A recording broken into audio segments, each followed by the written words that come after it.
Bonsoir auditeurs et auditrices de Radio Horizon. Dans ce journal, nous allons parler des causes de la malnutrition et de l'importance des premiers secours. L'église évangélique presbytérienne d'Atitogon, dans la préfecture du Bas-Mono, a célébré hier sa fête des moissons.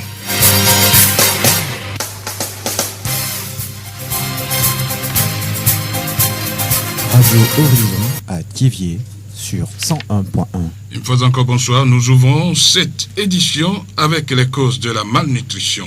Cette pathologie entrave les fonctions normales du corps, empêchant le développement physique et la résistance aux maladies. Le travail physique devient alors très pénible et les capacités d'apprentissage en sont diminuées. Pour les femmes, la grossesse est mise à risque et l'allaitement est compromis. La malnutrition, quelles en sont les causes? Madame Eusebio Amenouvé Aflavi, sage-femme d'État au centre médico-social de Baguida.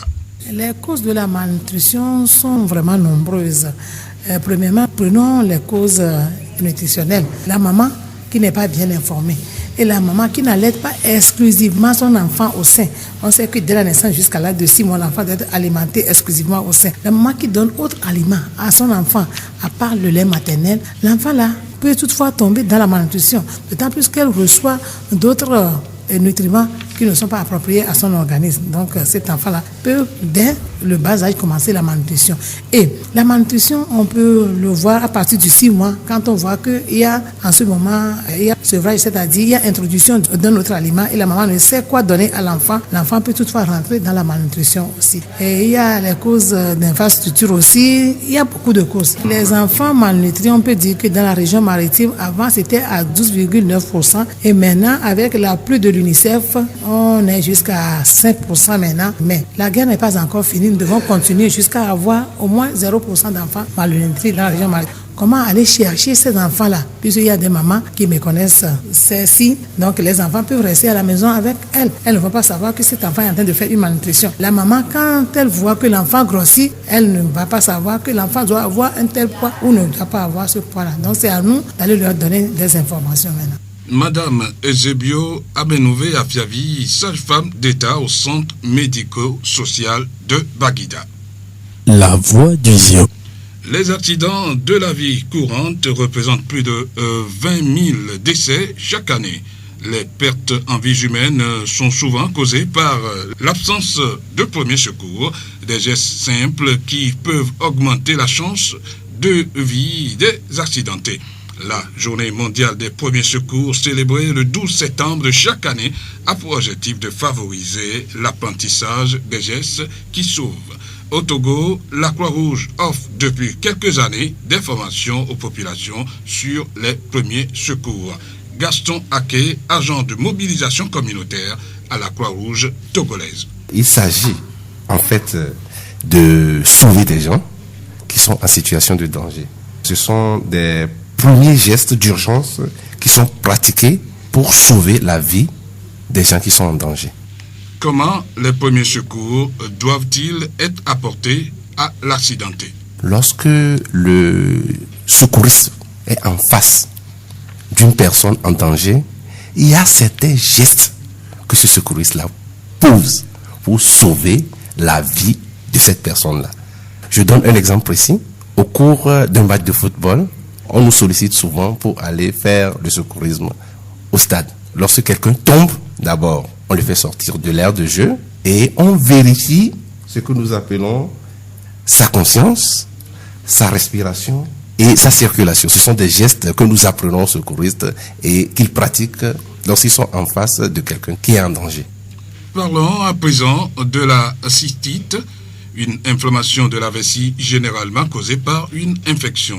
Docteur Catherine Solano, médecin sexologue.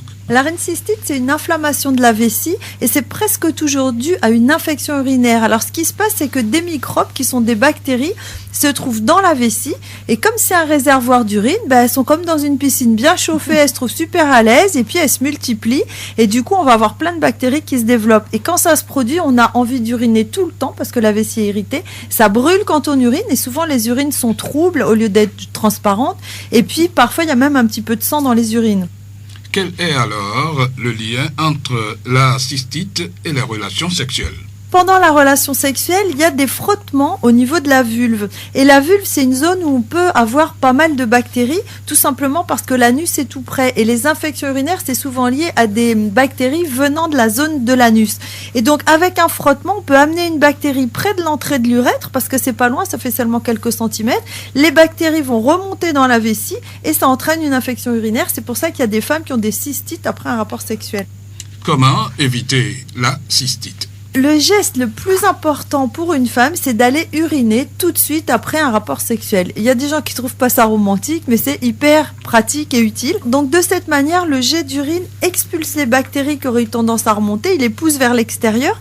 Et on dit souvent que le jet d'urine a un effet chasse d'eau sur les bactéries. Donc on peut aussi, pour faire encore mieux, aller uriner aussi avant un rapport sexuel, tout simplement parce que s'il y avait déjà des petites bactéries près de l'entrée de l'urètre, elles seraient déjà éliminées avant, donc il y a moins de risque d'avoir une infection urinaire après, mais c'est quand même beaucoup plus important d'aller uriner après un rapport sexuel qu'avant. Et puis, il faut toujours, chez les femmes, s'essuyer quand on va aux toilettes, de l'avant vers l'arrière.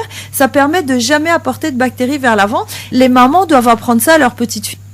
Et pour finir, quelles sont les autres infections urinaires chez la femme? J'en vois un autre qui est très fréquent, c'est des femmes en consultation qui se plaignent d'avoir envie d'uriner pendant un rapport sexuel. Alors c'est très fréquent, on n'en parle pas beaucoup, mais c'est fréquent parce que pendant la pénétration, le sexe masculin peut appuyer vers l'avant du vagin, qui est une zone proche de la vessie. Cette zone gonfle comme tout l'intérieur du vagin pendant un rapport sexuel et ça entraîne ce qu'on appelle parfois un faux besoin d'uriner, c'est-à-dire une impression d'envie d'uriner, mais en fait qui n'est pas liée au fait que la vessie soit pleine. Et alors il faut savoir que cette sensation, elle n'est pas forcément agréable à ce moment-là, mais c'est pourtant parfois une bonne sensation parce que chez certaines femmes, c'est une sensation qui est annonciatrice que l'orgasme est en train de venir.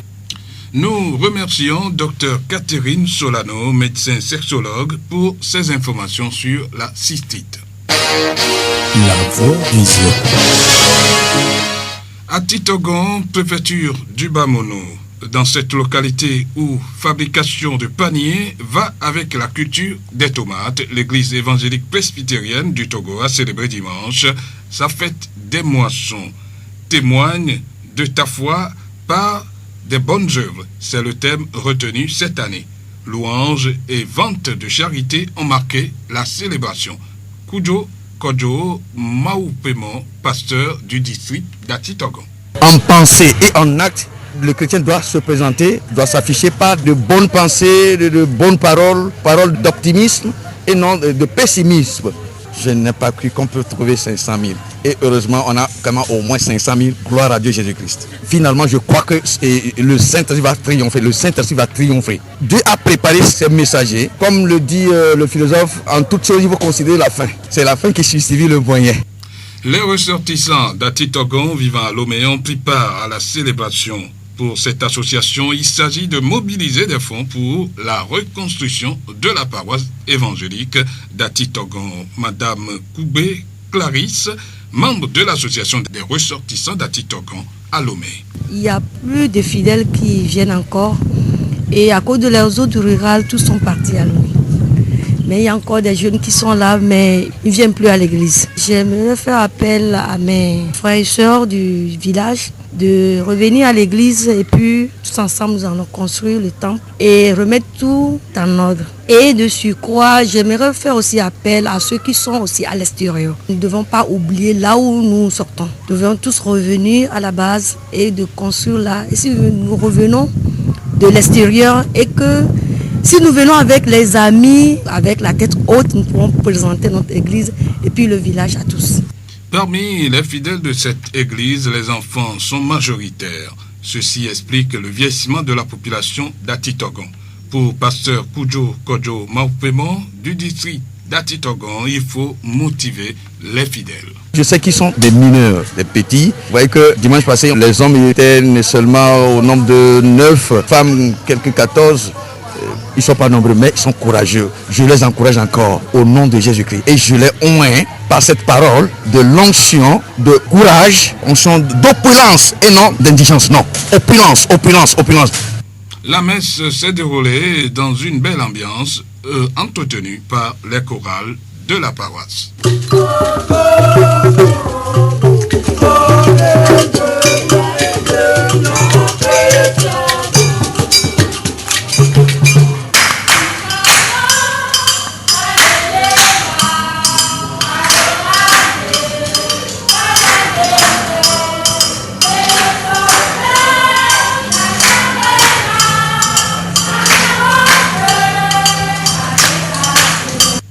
Pour rappel, l'agriculture et le commerce font l'économie du canton d'Ati Togon. L'exode rural a freiné le développement du milieu.